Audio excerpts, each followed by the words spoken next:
齐静时的指开始，开什么玩意？巨星以风暴的风眼，直至达成。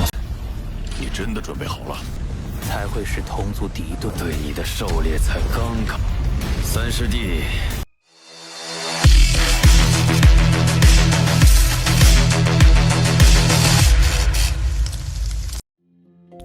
Beberapa hari setelah kemenangan besar Lo Fang melawan Black Mirror Emperor, Bahunia Island dipenuhi antisipasi. Semua orang pengikut, pewaris, bahkan Universe Kenaik menunggu kedatangan makhluk yang disebut dalam pesan misterius, yakni Lo Fang berdiri di tengah keramaian para Universe Kenaik, tokoh-tokoh kuat dari seluruh penjuru manusia yang memenuhi Penthouse Category, yang memenuhi Fanteori Santuri. Suasana tegang sekaligus penuh harapan menyelimuti tempat itu, karena sebuah berita besar diumumkan. Original Star akan segera terbuka untuk pertama kalinya dalam ribuan tahun. Ini bukan sekedar lokasi biasa. Original Star adalah pusat misterius yang dipenuhi harta karun luar biasa, termasuk True Tracer yang menjadi idaman semua ras di alam semesta. Banyak makhluk agung berdiri di barisan bangku besar, dari Universe Master hingga Universe Overlords. Mereka menanti dan penuh rasa penasaran saat Primal Chaos City Leader menjelaskan tentang kesempatan langka itu. Tepuk tangan dan bisikan bersemangat menyebar cepat. Siapapun yang memperkuat kekuatannya atau memberi kontribusi besar bagi rasnya harus bersiap untuk ke sana. Lo Fang mengamati semuanya dengan mata yang bersinar. Di luar sana, ribuan Original Star menunggu. Setiap jalur menuju Original Star adalah medan pertempuran antara para makhluk terkuat di alam semesta. Bahkan hanya masuk saja sudah merupakan ujian berat. Keluar hidup-hidup dengan harta berharga jauh lebih berat lagi. Namun yang benar-benar membuat Lo Fang berpikir bukan hanya bahaya itu sendiri, tetapi juga bagaimana orang lain melihatnya. Beberapa Universe Kenaik mulai berdiskusi tentang dirinya. Ada yang terkejut, ada yang merendahkannya karena statusnya yang hanya secondary Universe Kenaik. Dan ada juga yang menganggapnya sebagai ancaman berjalan karena jumlah True Tracer yang dia miliki. Di samping itu, Lo Fang juga menghadapi dilema pribadi. Banyak dari mereka yang datang meminta meminjam True Tracer, terutama yang paling kuat seperti Soul Tifa Tracer, untuk persiapan di Original Star.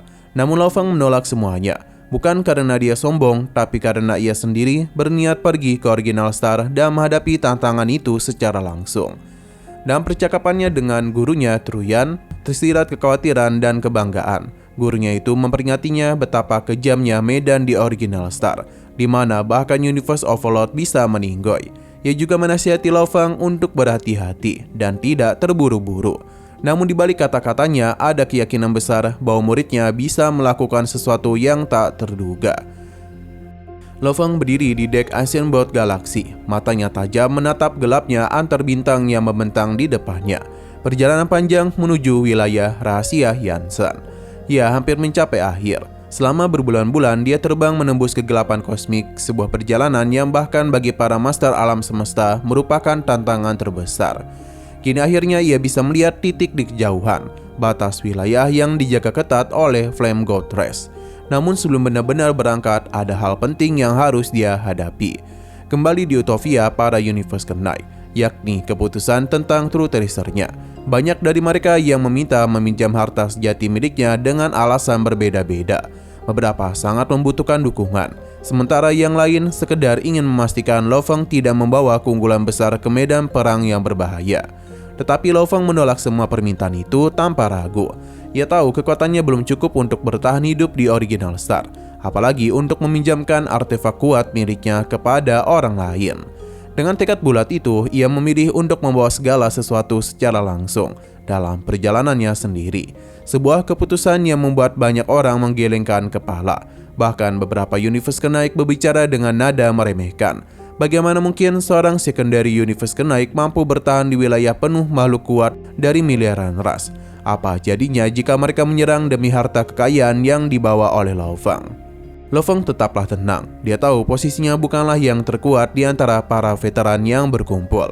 Dan jika dia bertemu dengan Universe Overlord, ia mungkin harus menghindar dengan cepat, bukan bertarung frontal. Dalam hatinya, ia hanya tergantung pada sesuatu yang sangat berharga, seperti Force Armor, salah satu harta sejati yang ditinggalkan padanya oleh gurunya. Meskipun ia belum bisa memaksimalkan kekuatan artefak itu sepenuhnya, setidaknya itu memberikannya harapan. Setelah semua persiapan selesai, Lo Fang kembali berada di kapal antar bintang, menatap titik koordinat yang akhirnya tampak di Cakrawala. Itu adalah wilayah rahasia Yansan. Jantungnya berdebar kencang, bukan karena ketakutan, tapi karena ia tahu momen tantangan terbesar dalam hidupnya hampir tiba. Matahari kegelapan langit menyinari jalannya, dan dengan satu langkah mantap, ia menerobos malam luas itu, siap menghadapi saudaranya sendiri, yakni Flame Emperor, serta misteri dan bahaya yang menanti di depan. Lo Fang menembus kegelapan ruang angkasa dengan kapal antar bintang melaju ke wilayah rahasia Yansan, jantung kekuatan teras yang terkenal kejam dan sulit ditembus. Disinilah saudaranya, yakni Flame Emperor menunggu. Sosok yang dulu dekat, kini menjadi penguasa yang menakutkan. Aura Flame Emperor memancar begitu kuat hingga bintang-bintang di sekitarnya terasa redup, seolah alam semesta sendiri memperingati Lo Fang tentang bahaya yang menanti. Meski menghadapi kakaknya sendiri, Lo Fang tetaplah tenang. Ia tahu bahwa untuk mendapatkan kembali Force Armor, harta sejati yang tersimpan di wilayah itu, ia harus lebih dari sekedar kuat, ia harus cerdik, cepat, dan siap menghadapi perang tak terlihat antara pikiran dan kekuatan. Flame Emperor tidak akan menyerahkan apapun tanpa syarat dan perintah dari guru mereka, yakni Josanka, menjadi penghalang yang membuat situasi makin rumit. Di sekeliling wilayah Yansan, berita kedatangan Lo Fang menyebar cepat. Universe Master dari ras lain mulai memantau gerak-geriknya. Beberapa melihat peluang untuk menghadangnya, sementara yang lain hanya mengintai dari jauh. Setiap langkah Lo Fang kini penuh risiko. Satu kesalahan saja bisa membuatnya kehilangan nyawa. Namun di tengah tekanan itu, tekad Lo Fang tidaklah goyah. Ia menyadari bahwa itu bukan sekedar pertarungan melawan saudaranya, tetapi juga ujian bagi dirinya sendiri. Seberapa jauh ia berani menantang takdir, mempertahankan miliknya, dan bertahan di antara kekuatan maha dahsyat dari berbagai ras. Lo Fang menarik napas panjang. Malam kosmik yang pekat, bintang-bintang yang berkelap-kelip, dan heningnya ruang angkasa yang menjadi saksi tekad seorang manusia biasa yang berani menghadapi saudaranya sendiri, yakni Flame Emperor, dalam pertarungan yang akan mengubah nasibnya dan mungkin juga keseimbangan seluruh alam semesta. Lo Fang akhirnya memasuki wilayah rahasia Yansan, tapi yang menantinya jauh lebih berbahaya dari yang dia bayangkan. Begitu dia muncul di batas ruang yang disegel, ia menyadari sesuatu. Segel ruang sudahlah berubah. Ruang yang dulu terlihat tak menentu kini menyusut menjadi area yang jauh lebih sempit, membuat perjalanannya menjadi lebih panjang daripada yang dia perkirakan. Di istana utama wilayah Yansan, Flame Emperor membuka matanya perlahan dan merasakan riak-riak kecil di ruang angkasa, tanda bahwa Lo Fang semakin dekat. Rencana Flame Emperor sudah matang, termasuk menyegel ruang di sekitar wilayahnya dan menyembunyikan koordinat agar musuh tak bisa datang dengan mudah. Namun itu tidak menghentikan kedatangan para makhluk kuat lainnya. Tidak lama setelah Lo Fang muncul, 3 Universe Overlord tiba di wilayah yang sama. Mereka adalah Demon Wing Leader, makhluk raksasa bersayap dengan kewibawaan kuat yang segera mengejar Lo Fang. Proc the Wish, seorang pemimpin besar dari ras Katak yang datang untuk mendapatkan harta dan kekuatan.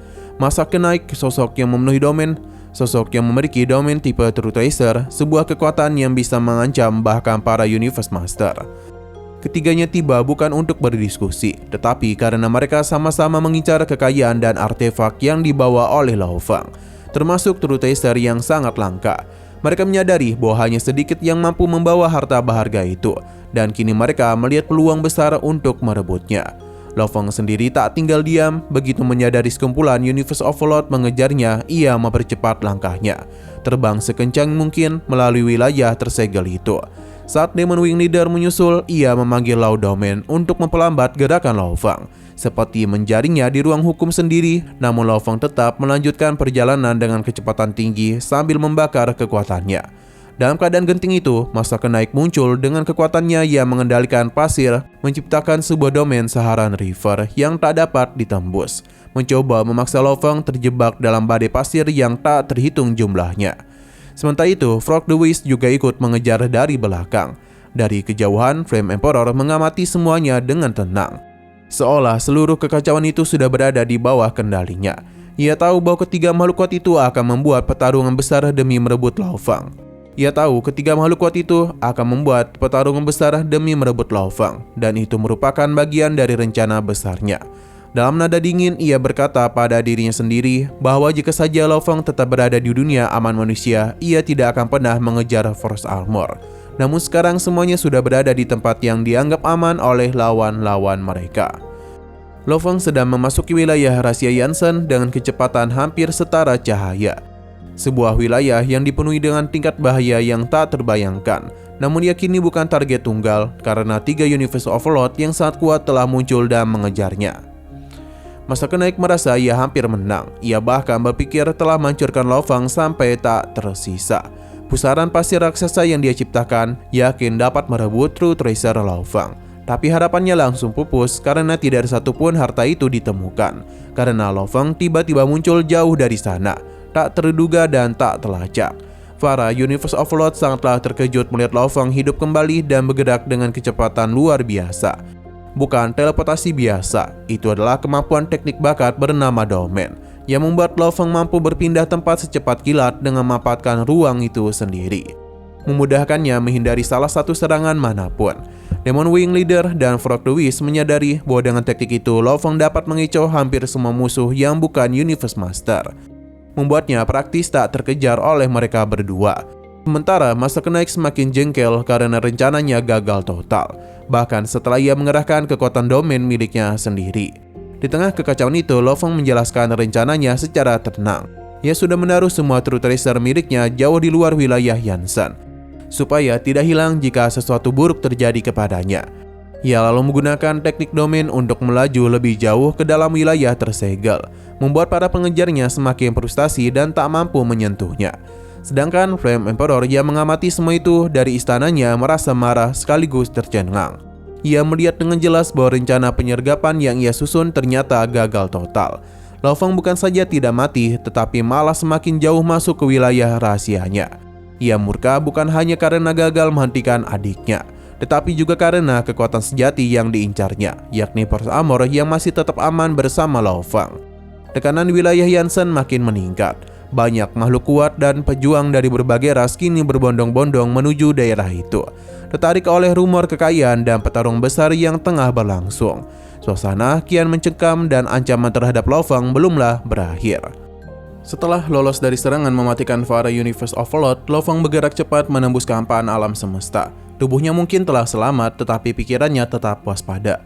Ia tahu satu hal dengan sangat jelas, pertarungan tadi bukanlah akhir dari segalanya. Itu hanyalah awal dari pengejaran yang lebih besar. Di wilayah Yansen, kegagalan para Overlord bukan sekedar kesalahan taktis. Itu adalah tamparan bagi harga diri mereka. Masa Kenaik dan lainnya berkumpul kembali. Aura mereka masihlah dipenuhi amarah. Serangan gabungan mereka seharusnya sudah cukup untuk menghancurkan seorang pejuang tingkat lebih rendah tanpa sisa. Namun Lo Feng bukan target biasa. Ia bukan hanya cepat, ia pintar. Teknik domain yang dia gunakan bukan sekedar kemampuan melarikan diri, melainkan teknik tingkat tinggi yang menunjukkan fondasi kekuatan luar biasa. Beberapa Overlord mulai menyadari sesuatu yang mengganggu. Seorang junior yang mampu lolos dari kepungan seperti itu berarti memiliki kartu tersembunyi. Entah itu harta pelindung kelas atas, teknik ruang yang langka, atau bahkan dukungan dari kekuatan besar di balik layar. Di alam semesta yang penuh intrik, latar belakang seringkali lebih berbahaya daripada pedang. Sementara Lo Feng berhenti sejenak di lokasi yang relatif aman. Dan tenang dia memeriksa kondisinya. Energinya terkuras cukup banyak, tetapi tidak sampai kritis. Armor dan harta pelindungnya masihlah utuh. Keputusannya untuk menyembunyikan aset terpentingnya sebelumnya terbukti sangat tepat. Ia menganalisis langkah selanjutnya. Masuk lebih dalam berarti risiko besar. Mundur berarti kehilangan peluang yang sudah lama dia incar. Harta karun tingkat tinggi di wilayah itu bukan sesuatu yang ditemukan dengan mudah. Kesempatan seperti ini mungkin tidak datang 2 kali. Namun Lo Feng bukan lagi pemuda impulsif. Ia memahami bahwa kekuatan sejati bukan hanya soal menyerang lebih keras, tetapi juga tentang memilih waktu yang tepat. Di sisi lain, para Universe Overlord mulai mempertimbangkan pendekatan berbeda. Jika membunuhnya secara langsung sangatlah sulit, maka menutup semua jalur pelariannya bisa menjadi solusi. Mereka mulai menyebar pengaruh dan pengawasan, mempersempit ruang gerak Lo Feng secara perlahan. Situasi berubah menjadi permainan kucing dan tikus, tetapi tikus kali ini memiliki taring yang begitu besar. Lo Feng memang belum setara dengan para Overlord dalam kekuatan murni, tetapi ia sudah cukup berbahaya untuk membuat mereka berhitung ulang. Keberaniannya, kecerdasannya, dan teknik ruang yang dia kuasai membuatnya menjadi variabel tak terduga dalam konflik besar itu. Di kejauhan, badai yang lebih besar sedang terbentuk. Perburuan terhadap Lo Fang kini bukan lagi sekedar soal harta karun. Ini sudah menyangkut reputasi, dominasi, dan keseimbangan kekuatan di antara ras-ras kuat dalam semesta. Dan Lo Fang sendiri memahami satu kebenaran sederhana. Jika dia ingin terus melangkah lebih jauh di jalur kultivasi, maka cepat atau lambat dia harus menghadapi para penguasa itu secara langsung. Untuk saat ini, ia memilih bertahan dan menunggu. Tetapi saat waktunya tiba, yang diburu bisa saja berubah menjadi pemburu. Oke, sekian dulu pada video kali ini. Untuk video selanjutnya akan segera hadir. Jadi bagi kalian yang ingin mengikuti series ini, langsung saja klik subscribe dan aktifkan loncengnya. Terima kasih yang sudah menonton video sampai habis. Jika kalian suka pada video ini, klik like dan share ke teman-teman kalian tentang channel ini. Dan ditunggu aja kelanjutannya. Oke, sampai jumpa di video selanjutnya.